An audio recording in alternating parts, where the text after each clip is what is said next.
It's that time again. Week 3, round 1 of Cosmic Crucible in Season 22. We got Johnny for round 1. Johnny has a 5 Diamond Annihilus, so we already knew we were probably not winning this. But, you know, as always, tried a couple things, learned certain things, so I feel like I can basically confidently take down any Annihilus that is not 5 Diamond now, but 5 Diamond, as you'll see, at least with my current roster, is a little bit beyond my reach. There are a couple of cases where I almost had him, but made a couple mistakes. Also just short on diamonds, which, you know, I can't really do much about unless I get lucky. So yeah, let's see what I tried, what worked and what didn't. Alright, so stage 1. This one was just a limit test, because everything is G21, a lot of 5 diamonds, including a 5 diamond executioner, and I'd previously had an experience where when my yo-yo did not hit the executioner, he actually survived the double tap, took a turn, and killed a bunch of people. So I'm pretty sure if this executioner was also not touched by yo-yo that he would probably survive and then just destroy everyone. But as you already know, that is not what happened. So this one worked out, but you know, yo-yo did actually hit him, so he got tagged. I did bring my yo-yo up to G21, which was expensive, but she's a rework, so she gets a lot of stats. By getting to G21, I had some spare bio, and then I got a few orbs to fill out the missing pieces. So yeah, this works. Even at this level, my Daemon is G20.5 for Diamond. But if they can get this done, then I'm pretty confident in it. But who knows if I don't hit the Executioner, if this works or not. I also hope I never find out. But this time, it worked.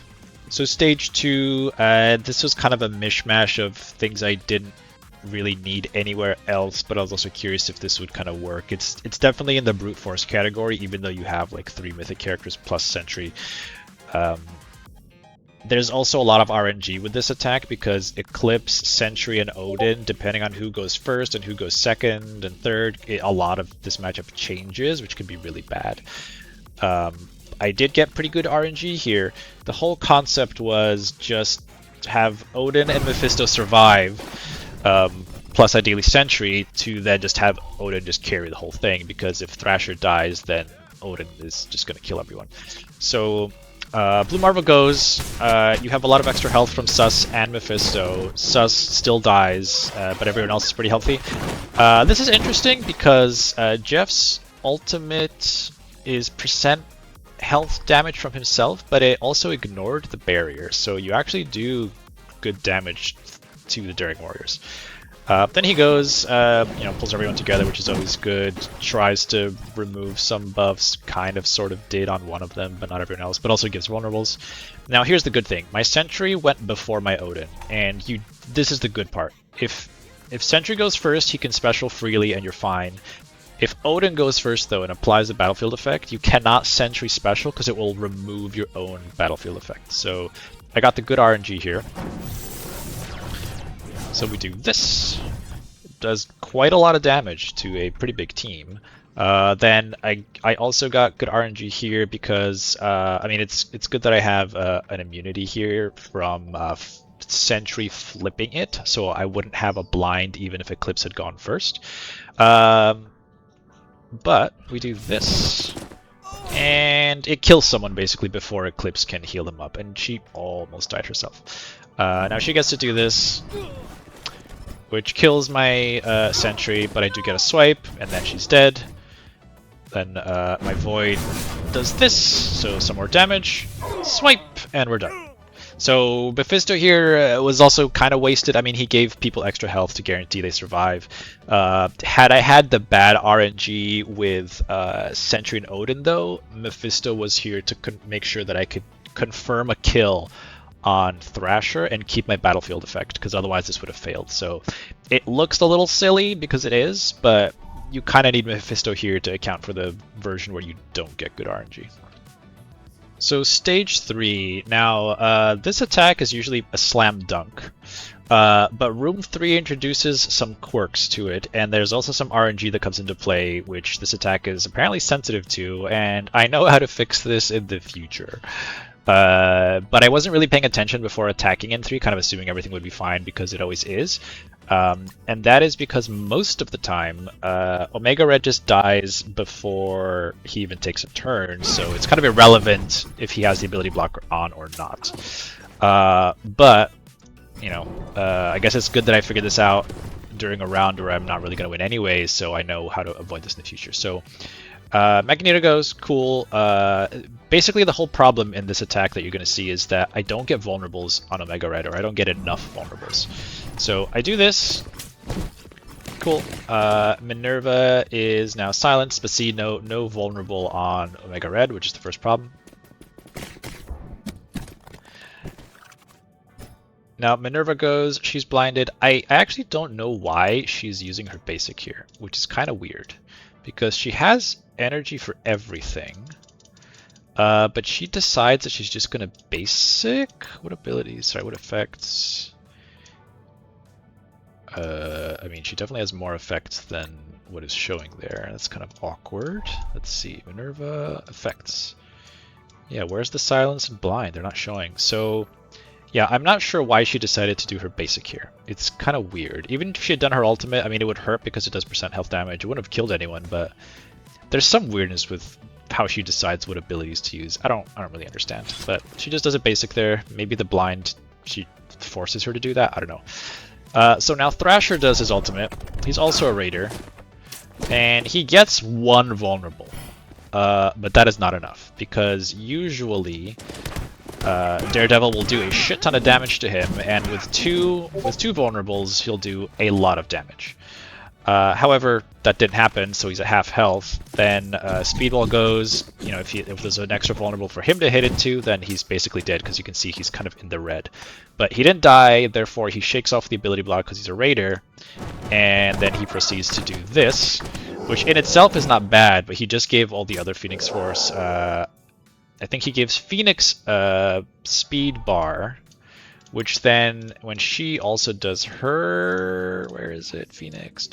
I think she gives. Does she not give? I thought she also gave speed bar in one of her attacks. Anyway, she does her ultimate, which isn't too bad either. But then does a back-to-back special because she got a bunch of turn meter from Omega Red. I think the special here gives 50%. Sorry, I keep pulling this up. This one definitely gives speed bar, right? Fill speed bar for yeah. So she got speed bar, which apparently makes her use her ultimate and special consecutively, and then we're back around to Magneto, who does his special, which is also unavoidable, unblockable, and he just kills 2 people straight up. So that sucked a lot. And then if we go back in and just see the follow-up, 3. So in my mind, I was like, all right, well, let me bring Quasar, who's probably going to manage to do a special into Omega Red to, you know, just give some vulnerables, give some damage, and then I don't care if he dies. As RNG would tell you, joke's on me, because he does not take a single turn, but I managed to get enough vulnerables for this to play out the way it normally would. So Magneto goes in here, immediately one-shots my Quasar, yay. But then you'll see, you know, Eclipse does her thing. This time we got 2 vulnerables. Then she does her basic again, which is weird. Then Phantom Rider does his thing again, we don't really care. Now Thrasher also does his ultimate.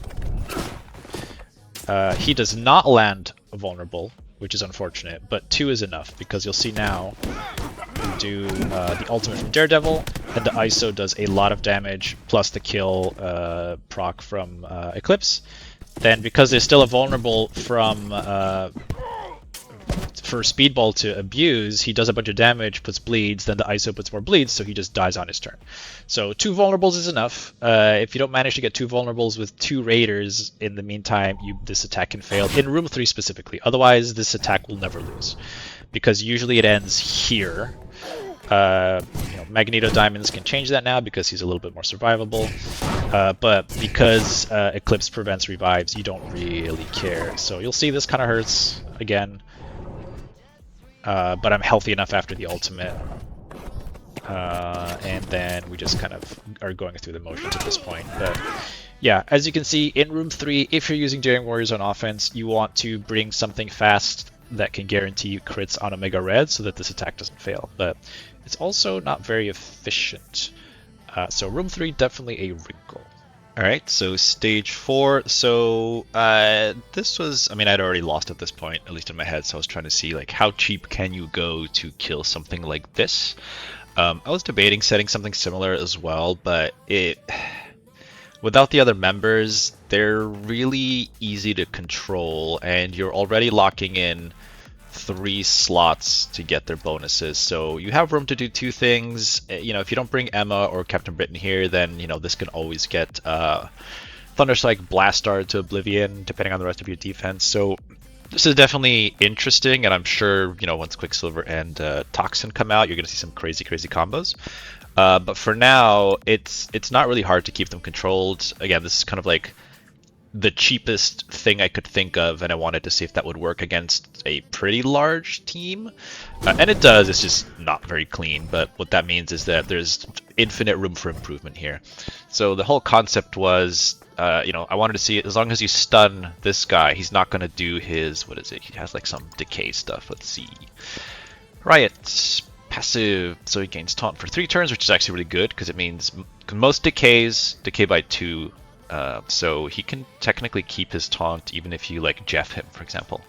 But, you know, barrier immunity. So yeah, the first time this character, Symbiote, drops below 50%, reduced trauma, transfer all negatives, barriers, safeguard, all that stuff. So you want to be careful about pushing them, but as long as you stun him, he's not going to do any of that stuff. So you do Songbird Ultimate to remove the taunt, because he is also immune to, I always do this, he's immune to taunt, I think. Yeah, sorry, he's immune to stun while he has taunt, so you want to flip that off him. I think if, from what I could tell, if Old Man Logan uses his special on him to flip the taunt, it's an order of operations thing. He's still immune to the stun at that point, so he needs to not have taunt before you try to stun him, at least with Old Man Logan. So Songbird's here for a fast assist and just a flip. Then Old Man Logan kills him. Or not kills him, stuns him. Here, I went on Blade because as long as Riot dies, everything else will be fine. I could have gone on to Gore to also rewind Venom and just focused a little bit more on him afterwards, but there's definitely a quirk with this attack that you're going to see in a sec. So ability block on Null, because you don't really want him using his ultimate. And then here's kind of the biggest problem. So she's 5 diamonds, but even then, specialing with Oath on her pushes her plus the assist. So on her turn, she cleanses everything, so she can still use her special. And the special is already going to suck a lot of efficiency out of you, depending on where it goes. And because this is kind of a cheap counter, no matter who gets targeted here, other than Old Man Logan, it's going to suck. But then Null does his basic, because you've ability blocked him.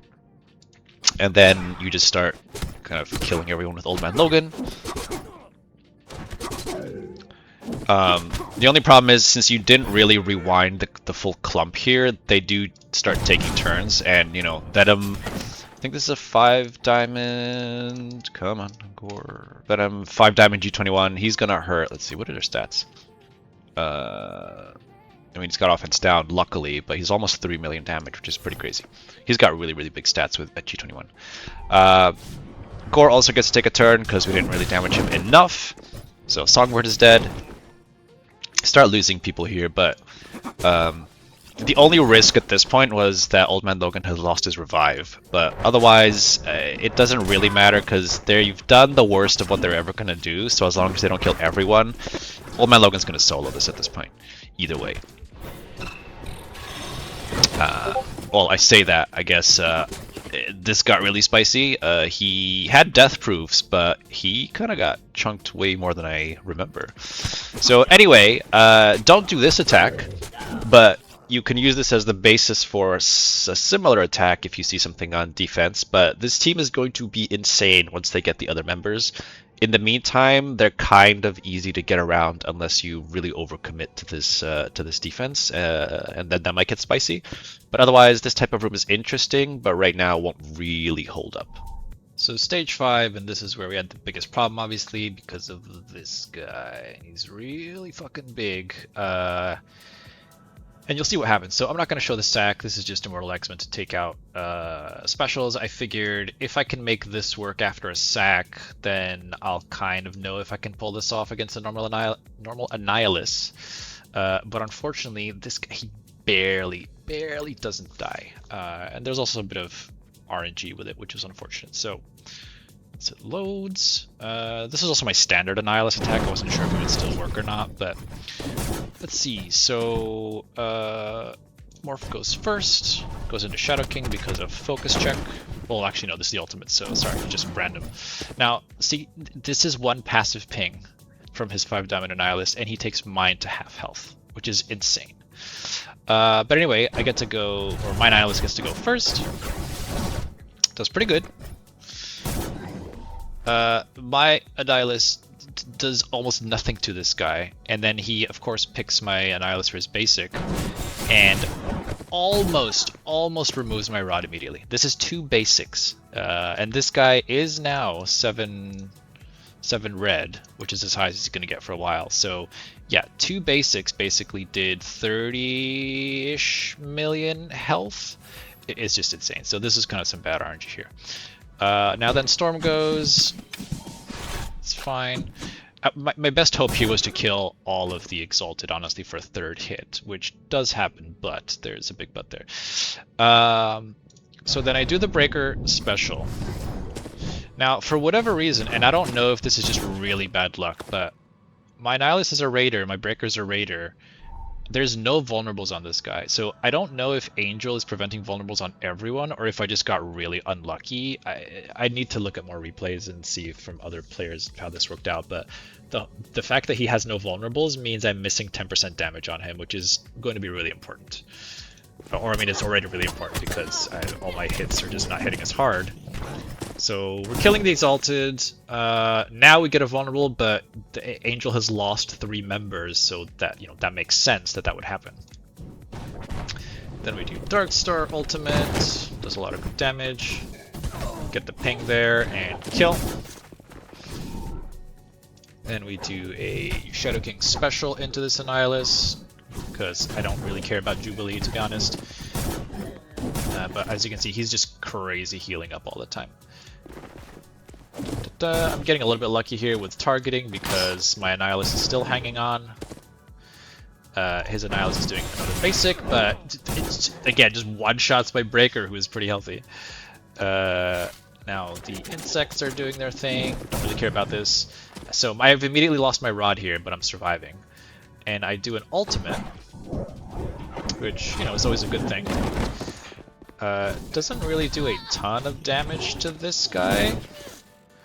However, we do a Gwen ultimate and ping and another ping, and he barely kind of, I think he has like 12 or 13% here. He just doesn't die. So I think if I'd gotten vulnerables earlier, or if my Darkstar was a little bit bigger, or I don't know, my Breaker, it's hard to make him bigger. But the combination of lack of vulnerables plus I guess crit RNG that maybe didn't get those vulnerables, plus my Darkstar is only 3 diamond, and there's no way I can't really buy a 4th or 5th diamond. I'd have to get lucky. It just barely doesn't remove the rod, and at this point I've just lost all my options. Now the other problem is that this attack, let's see, this is a hindsight 2020 type of thing, but he took enough turns where he's gotten back to special and ultimate, which is basically why the next attack is also going to fail. Even though that also had a chance of winning, but you'll see again what happens. But yeah, at this point it's just a bunch of, insects hitting me. Unfortunately, I mean, he does the ultimate here, which is fine, but he still has his special energy, which is going to be a problem for this next hit. So we'll go straight into that. Alright. So back to room 5. So, I mean, you already know this didn't work, but also, frustratingly, this one was also very close as well. So, you know, the hindsight was the minute my previous attack had failed, I needed to just pause. Like, once all the Exalted X-Men were dead, just pause. Because I was not going to get through him. Because the fact that he's going to open up with special here is a very big problem, because it's going to eat away all the evades, which are what keeps him low. But I still have initiative here because speed bar's on the table, so we do Superior Spider-Man special into him. He resisted debuffs, by the way, which is also a problem because I think if he had gotten an ability block here, I would have gotten an extra Hobgoblin ping, but he resisted that, which sucks. But he's 5 diamonds, so his resistance is pretty freaking high. Then we do Vulture special, so now he gets debuffs, plus we get pings. This is the biggest problem, because while I dodge this, it removes evades from everyone. Actually, I don't know if that would have mattered, but my Hobgoblin goes, hits into him. Again, very, very low, but because his insects are now going to take a bunch of turns, I'm just losing all my dodges, which means when they do actually go, that it's a problem. So I think there's some RNG here with the placement of these insects as well, because he's on his own. If these had died to like pings and splash damage from Hobgoblin and Vulture, then these guys would have actually gone a little bit faster in terms of turn order, but they didn't. The insects went first, removed the evades. And they're also giving him speed bar as well every time they use their specials, so I'm just basically about to get destroyed, as you can already know. But, you know, they also have taunts, so my chakra special is not hitting into him. And then he will do this and start just one-shotting people. Like, you know, he's just, his basic is just destroying me without the evades. So, and then he's going to do his ultimate. So, yeah, if this guy had been a little bit bigger, if my Superior Spider-Man had landed the ability block for an extra ping, you know, maybe, but 5 diamonds is just a little out of reach. But that's why I'm saying I'm confident that if this was anything but 5 diamonds, I'm pretty sure I know how to deal with all of those moving forward, but Johnny's Annihilus is just too big.